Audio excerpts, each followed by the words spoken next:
This is a 2019 Santa Cruz Nomad C.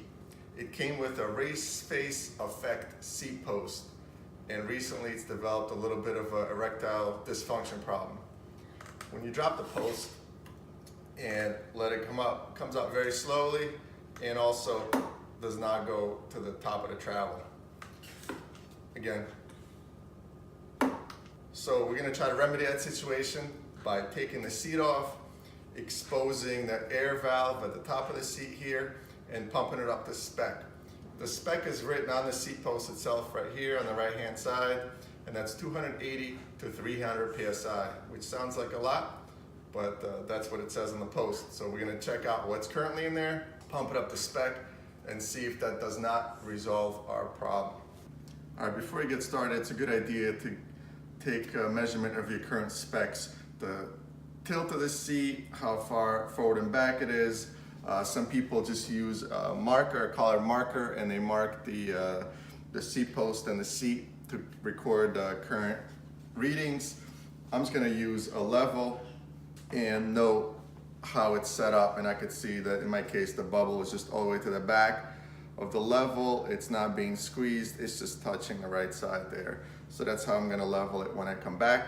And as far as forward and back, I'll just take a look and eyeball it. I don't think it's set perfectly for me anyway at the moment, so if I get it a little bit off, it's not a big deal for me. But you use your own judgment of how careful you want to be with recording your settings before you get started. This is a simple job, requires only two tools, a 5mm Allen and a high pressure pump. A shock pump will do. I've already used the level to note where the seat tilt on my bike is, and I'm also gonna use a 5mm Allen on a ratchet. Totally optional on that one though.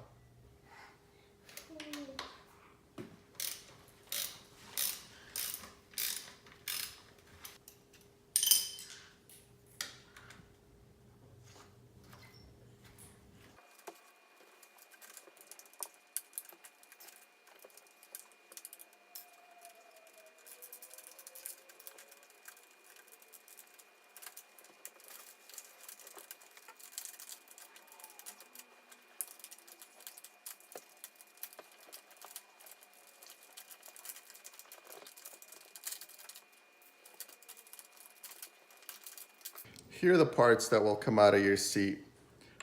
The bottom holder for the rails, the top clamp that rides on top of that.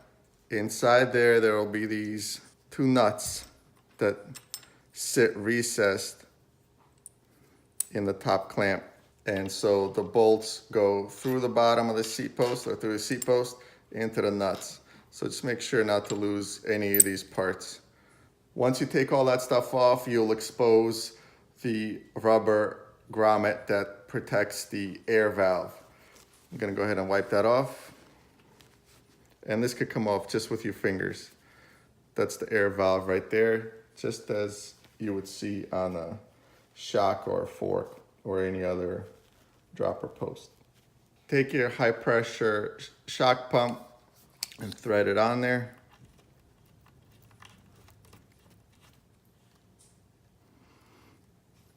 Okay, you could see on my pump there, it's just over 100 PSI. And again, the specs on the side of the post right here call for 280 to 300. So we got some work to do.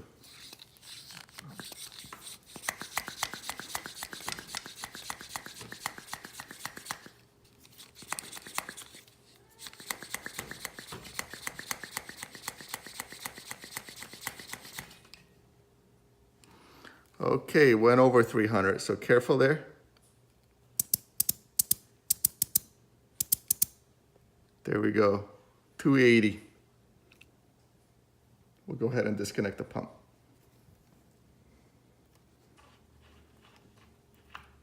Okay, let's go ahead and test to see what that did.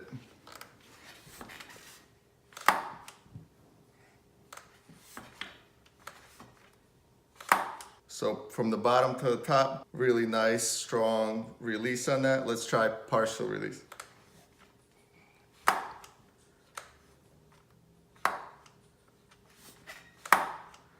Perfect. To reassemble, obviously it's the reverse order of disassembly. Put your air cap back on. Put your bottom piece back on. Put the nuts into the top clamp. Put the top clamp on the saddle rails, and then place the whole assembly on top.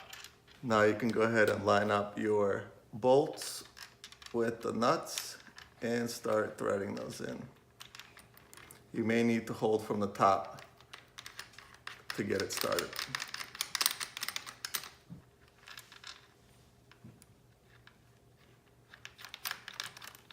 It's a bit finicky, but not that hard.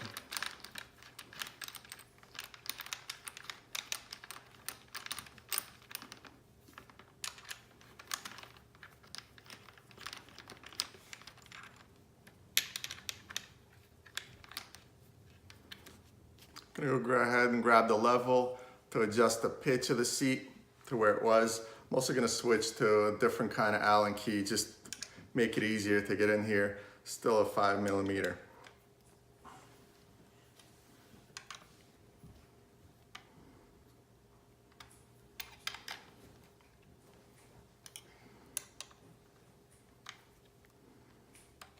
Now there are torque specs for here. They're written right on the back of the seat post, 70 inch-pounds. So if you have a torque wrench handy, might as well grab that, do it right, and that's what I'm gonna do here.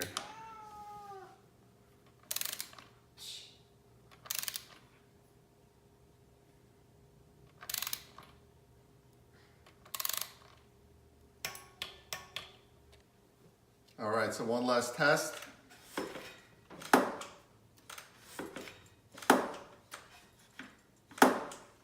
Excellent. You're done adjusting your RaceFace Aeffect seat post. It's cheap, but it works. Thanks for watching. See you next time.